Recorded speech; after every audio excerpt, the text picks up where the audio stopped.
Bharatiya Janata party और जजप्पा एक कपटी सरकार है, छल और धोखे वाली सरकार है।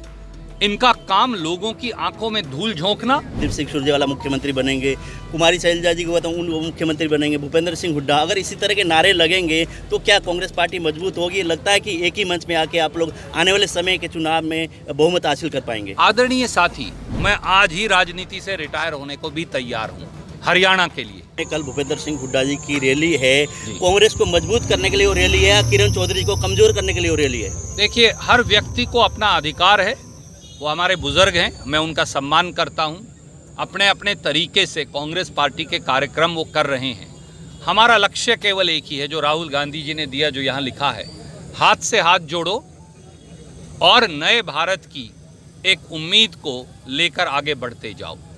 तो हमें नया हरियाणा और नया देश, उसका निर्माण करना है, क्योंकि देश में बेरोजगारी, देश में महंगाई, देश में नफरत की खेती, देश में जात पात का बंटवारा, देश में धर्म का बंटवारा, उसने भारत को और ख़ास तौर से हरियाणा जैसे तरक्की पसंद प्रदेश को, जो देश में सबसे पहले नंबर का प्रदेश था, उसको पिछड़ा दिया है, उसे पिछड़े मोड़ पर लाकर एक खड़ा कर दिया है। अगर उस जमीनी धरातल की सच्चाई को बदलना है तो फिर गरीब और कमेरे वर्ग को साथ लेकर चलना है, और इसी संकल्प की सिद्धि में हम सब लगे। सर, बैकवर्ड क्लास से गरीब तबके की वोट की हम बात करें तो आपने कहा कि कांग्रेस के साथ वो वोट थी, आज एक तरह से भारतीय जनता पार्टी को मतदाता उसके साथ लगी हुई। क्या लगता है कांग्रेस पार्टी उन मतदाताओं को वापस करने में लगी हुई है? भारतीय जनता पार्टी और जजप्पा एक कपटी सरकार है, छल और धोखे वाली सरकार है। इनका काम लोगों की आंखों में धूल झोंकना, जातियों और बिरादरियों को आपस में लड़वाना, शहर और गांव को लड़वाना। शहर में भी ये पंजाबी और वैश्य समाज को लड़वाएंगे, गांव में जाएंगे तो किसान और मजदूर को लड़वाएंगे, बगैर ये बात जाने कि हमारे संस्कृति और संस्कार ये कहते हैं कि जब तक गांव और शहर में 36 बिरादरी का गुलदस्ता नहीं बनेगा, तब तक ये प्रदेश और पूरे के पूरे इलाके तरक्की नहीं करेंगे।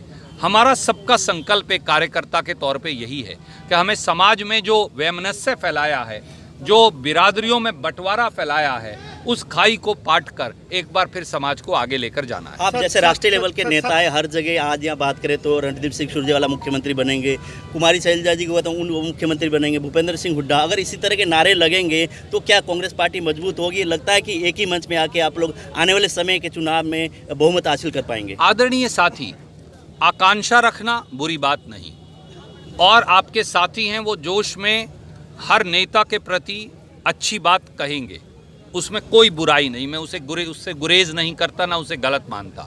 मेरा ये मानना है, कम से कम स्वयं का, और मेरी इस बारे में शैलजा जी से, किरण जी से, कई अन्य नेताओं से चर्चा हुई कांग्रेस के।